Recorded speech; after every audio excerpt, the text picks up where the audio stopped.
Hi, boys and girls, and welcome to Social Studies class. So today I am going to be teaching you about biography. And so we are going to learn about George Washington Carver. So I can understand the work of scientist and inventor George Washington Carver.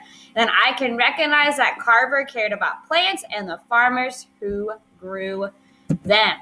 So you're going to listen and follow along as I read pages 82 to 83. It is also in your social studies textbook if you want to follow along with me.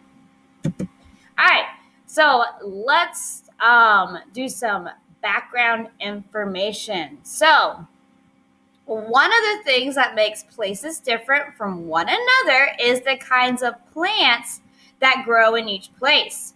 George Washington Carver knew about plants and how to care for them. He knew the places where each kind of plant could grow best. So farming is the practice of growing crops on a farm, and farmers also often have animals. So let's start reading. So George Washington Carver. As a young boy, George Washington Carver cared about plants. His nickname was the Plant Doctor. I wanted to know the name of every stone and flower and insect and bird and beast, he said. Carver went to school to learn about plants and farming, and he became a teacher to help farmers. So, why character counts? How did George Washington Carver show that he cared about farmers?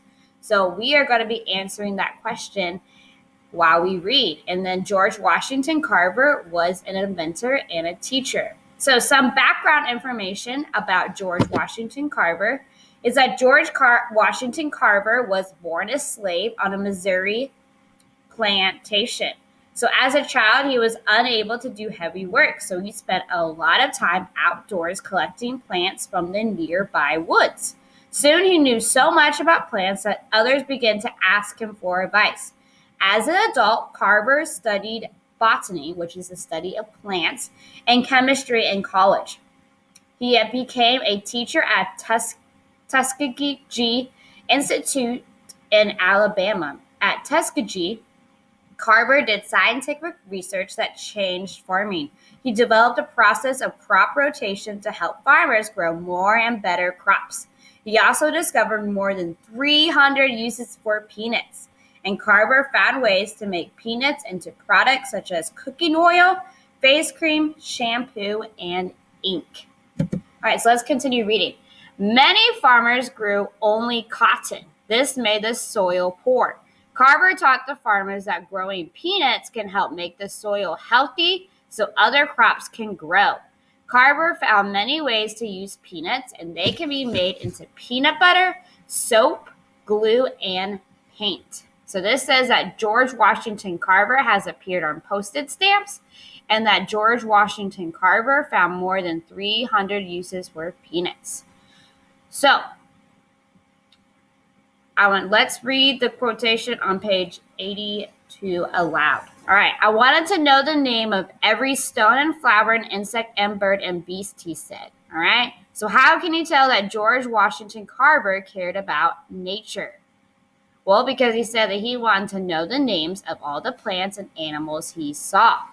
So, the soil and climate of an area determines the kinds of crops that can be grown there. By the 1900s, the soil in the South, where cotton is grown, was poor.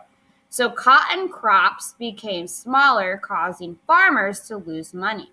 But George Washington Carver taught farmers to change what they planted each year. And planting peanuts would return the nutrients to the soil that the cotton used up. So remember why I asked you why character counts? So how did George Washington Carver show that he cared about farmers? Well, he showed that he cared about plants by working with them all his life. And Carver taught farmers how to take care of plants. And he also invented many uses for peanuts to help farmers make money from their crops. All right. So that's just a little bit about George Washington Carver. And I hope you enjoyed learning more about him. Great job today for listening, boys and girls.